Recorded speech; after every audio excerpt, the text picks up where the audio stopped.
បាទសួស្តីអ្នកទាំងអស់គ្នាបាទថ្ងៃនេះមកជួបជាមួយនឹងខ្ញុំបាទបាទអឿននៅវិទ្យាសាស្ត្រជាថ្មីម្ដងទៀតហើយនៅក្នុងថ្ងៃនេះបើយើងទៅណាមិនឆ្ងាយពី Windows Server ទេបាទនៅក្នុងថ្ងៃនេះខ្ញុំបាទនឹងមកបង្ហាញអំពីបង្កើតបាទ template បាទ group policy មួយបាទនៅលើ Windows Server ដើម្បី apply ទៅលើ client តើ computer client ហ្នឹងគាត់អាចប្រើប្រាស់ទៅលើអីខ្លះអាចកំណត់ឲ្យគាត់មិនអាចប្រើប្រាស់អីខ្លះហើយយើងអាច set wallpaper យើងអាចប្រើប្រាស់ការងារជាច្រើនមែនតើតកតងមួយ policy សម្រាប់ apply ទៅលើ client ដែលស្ថិតនៅក្នុង network តែមួយណាអញ្ចឹងអូខេយើងកុំឲ្យខាប់ពេលវេលាយូរអញ្ចឹងយើងបើកជាមួយនឹង server manager ដែលមានរួចជាស្រេចហើយបាទអញ្ចឹងយើងចូលមកកាន់ពាក្យថា tool បន្តមកទៀតយើងយកពាក្យថា group policy management អញ្ចឹងអូខេខ្ញុំលុបមួយដែលខ្ញុំធ្លាប់បង្កើតជាមួយនឹង Disable អូខេអញ្ចឹងយើងពេលដែលបើកដំបូងប្រកាសជាអាចនឹងឃើញបែបអញ្ចេះបើយើងយក domain មកយើង expand domain ហ្នឹងមកយើងនេះបាទហើយ click ទៅលើ group policy object បើយើងយកពាក្យ new ឥឡូវយើងបើយើងចង់ធ្វើអីគេបើយើងខ្ញុំណា disable USB flash អញ្ចឹងចុះដោយសារខ្ញុំចង់បិទ flash ឲ្យគេប្រើអញ្ចឹងណាបើយើងចុច OK បើអញ្ចឹងយើងនេះបើយើងចុចមកយើងឃើញហីបាទមាន disable USB flash អញ្ចឹងយើងមកស្ដាំបាទយើងយកពាក្យថា edit មកយើងយក configuration បាទយើងយក policy បាទយើងលឿនទីណាបាទយក admin មកបន្តមកទៀតយើងយកពាក្យថា system យើងស្វែងរកមកបាទយើងរកពាក្យថា removable storage access បាទយើងចុចមកបន្តមកទៀតយើងរកពាក្យថាបាទ removable this នេះបាទ all removable storage classes the need all access អញ្ចឹងមានបិទ flash ហ្នឹងគឺអត់ឲ្យ client ហ្នឹងគឺប្រើ flash សុទ្ធតែម្ដងបើយើងមានផ្សេងទៀតaudio ណាបាទគាត់អាចតែ write ទេគាត់អាចread បាទអញ្ចឹងទៅបាទយើងមានច្រើនវិញប៉ុន្តែថ្ងៃនេះខ្ញុំសូមយកទាំងអស់បាទយើងចុចមកបាទយើងចូលពាក្យថា enable បន្តមកទៀតចុច apply បាទអូខេអញ្ចឹង group policy របស់យើងគឺបានសម្រេចហើយបាទសម្រាប់នេះបាទ disable USB flash អញ្ចឹងបើទៀតណាបើយើងមាន OU មួយដែលទៀតខ្ញុំមាន UPP អញ្ចឹងអាហ្នឹងគឺអត់ apply ទៅលើ group បានទេណាយើង apply បានទៅលើ OU បាទអញ្ចឹងយើងបាទនេះបាទយកពាក្យថាមកស្ដាំមកយើង link ទៅលើ OU ហ្នឹងនេះ link and existing GPO មានន័យថា group policy object បាទអញ្ចឹងយើងយកមកអញ្ចឹងនេះឈ្មោះយើងដែលធ្លាប់បានបង្កើតអញ្ចឹងគាត់ចុច OK ទៅអញ្ចឹងនៅរាល់ user ដែលគាត់ស្ថិតនៅក្នុងOU មួយហ្នឹងប្រកាសជាគាត់អត់អាចប្រើជាមួយនឹង USB flash បានទេតែខ្ញុំអត់បានតេស្តទេបាទថ្ងៃនេះខ្ញុំសូមបង្កើតបន្ថែមទៀតឥឡូវទៀតខ្ញុំបង្កើតថា set wall paper អូខេនេះបន្តមកទៀតបើយើងមានឈ្មោះ set wallpaper អញ្ចឹងយើងមកស្ដាំមកយើងយកពី edit បន្តមកទៀតបាទនេះគឺយើង config តាម user វិញម្ដងបាទយើងយក user មកបន្តមកទៀតបាទយើងមានពាក្យពីរមាន policy ជាមួយនឹងបាទ preference បាទអញ្ចឹងយើងយក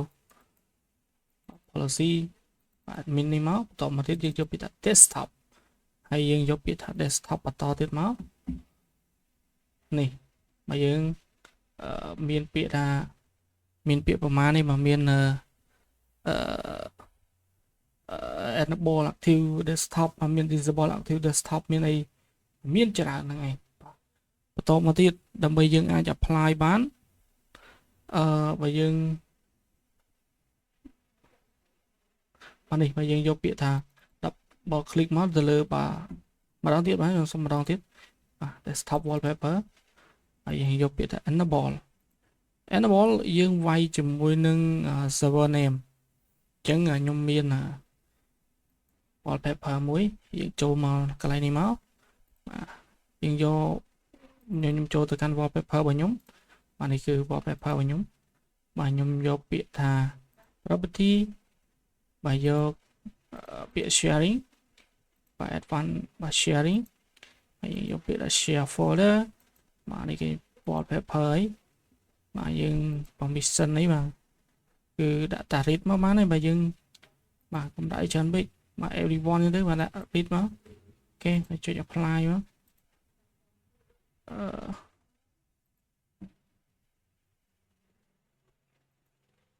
ហើយជួយពាក្យថាអូខេបាទនេះ path របស់យើងតែយើងនឹងធ្វើការ share វាជាមួយនឹង folder របស់យើងហើយយើង copy វាមកដូចជា copy កន្លែងនេះ copy អញ្ចឹងវាមិនអស់ទេបាទ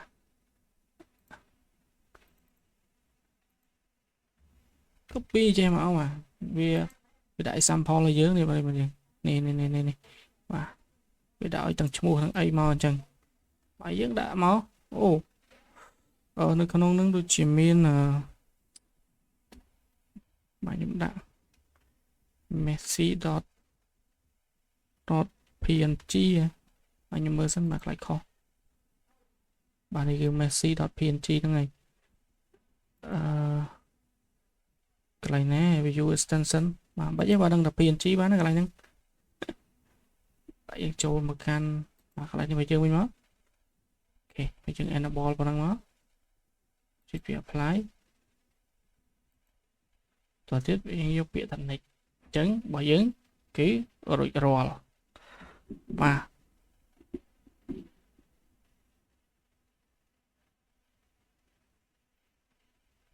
អញ្ចឹងគឺការ set របស់យើងគឺបើរួចរាល់ប៉ុណ្ណឹងហើយបាទយើងមានប៉ុណ្ណឹងតើតើជាមួយនឹងការ config ជាមួយនឹងwallpaper បាទអញ្ចឹងខ្ញុំសូមបិទនេះចោលបាទអូខេបើអញ្ចឹងយើងឈានទៅដល់ទី3នេះគឺគេដាក់ enforce strong policy password policy អញ្ចឹងយើងដាក់មកបើយើងដាក់មក password policy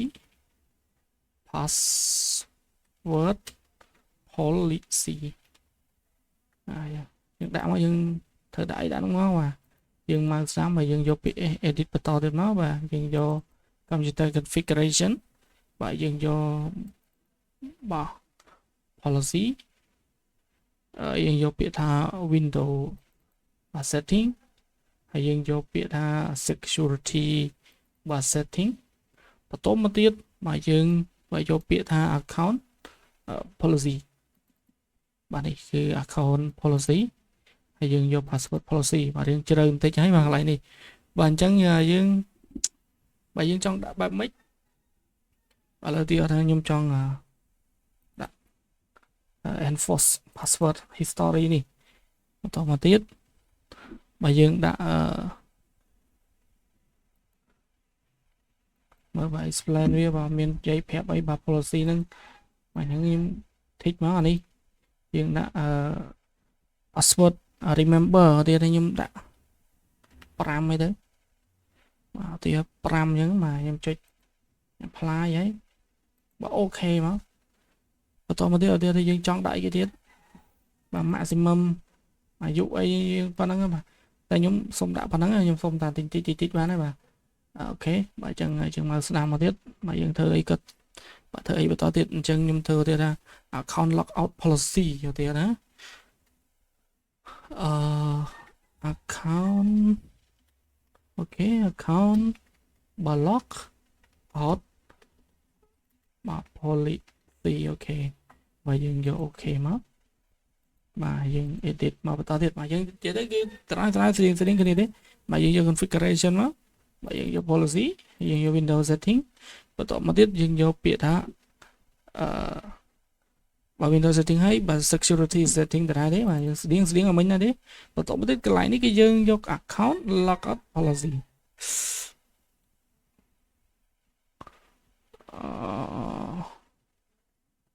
បាទខ្ញុំមើលសិន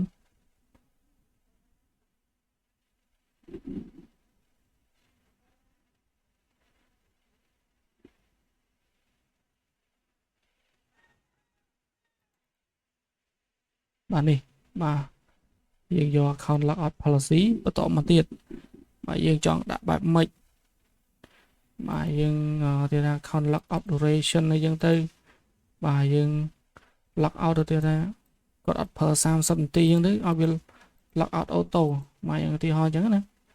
បាទនេះអូខេបាទយើងចុចអូខេទៀតមកបាទប៉ុណ្ណឹង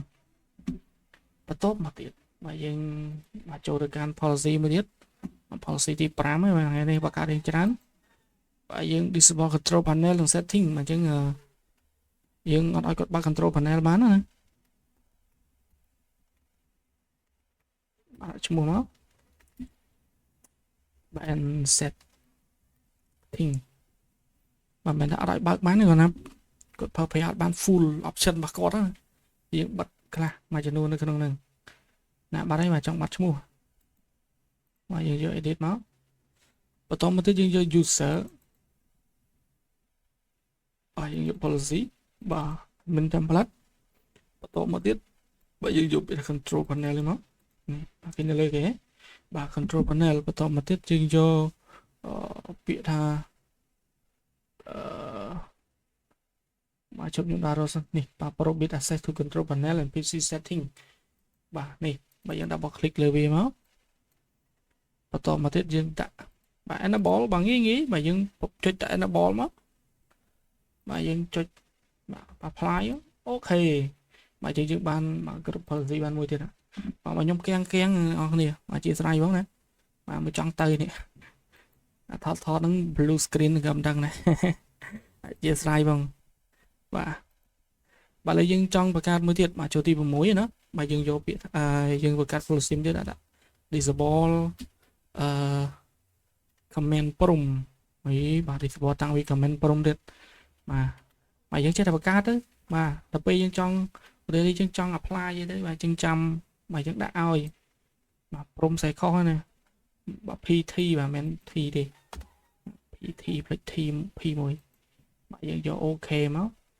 disable comment prompt នេះបាទយើងយក edit ទៀត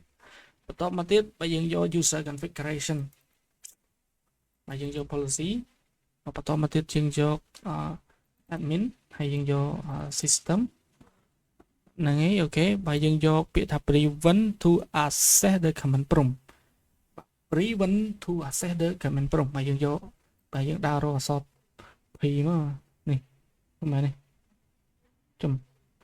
បាទ prevent នេះបាទដាក់បាក់ click enable បាទងាយអូមកក្រោមពេកមកទីទៀតលើតិចកៀងឲ្យដល់កនេះបាទ apply បានមួយទៀតអូខេបាទអញ្ចឹងយើងទៅបន្តទៀតបាទចូលទី7ហើយទី7នេះ disable registry editor បាទនេះគេមិនសូវ user ទូទៅគេមិនសូវប្រើទេនេះដូច content ដូចអីគាត់មិនដល់ហ្នឹងទេបាទ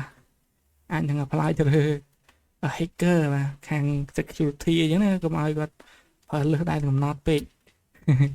បាទ hack មកក្រុមហ៊ុនអស់អញ្ចឹងអត់អីទេបាទនិយាយលេងទេបាទយើង edit មកបាទ disable registry editor បាទយើងយក edit មកអូខេបន្តមកទៀតបាទដើម្បីយើងអាចធ្វើបានយើងយក user configuration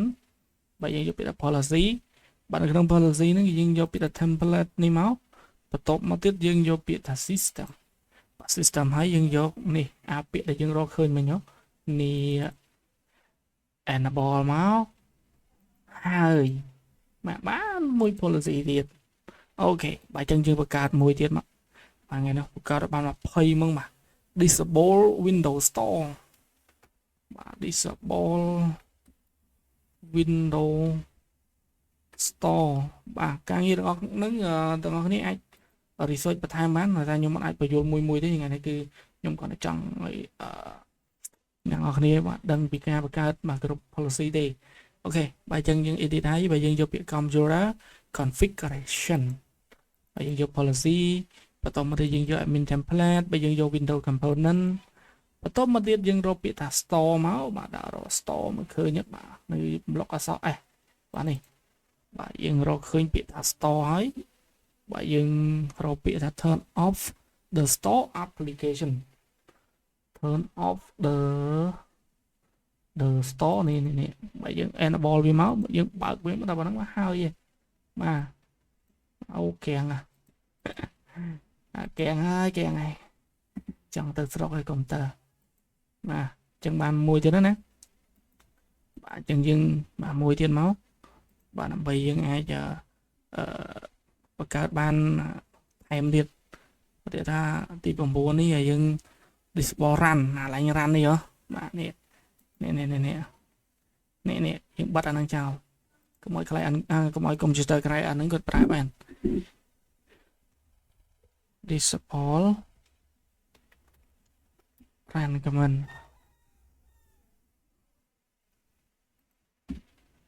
បាទតាណាបាត់ហើយ export run command មក edit ទៀត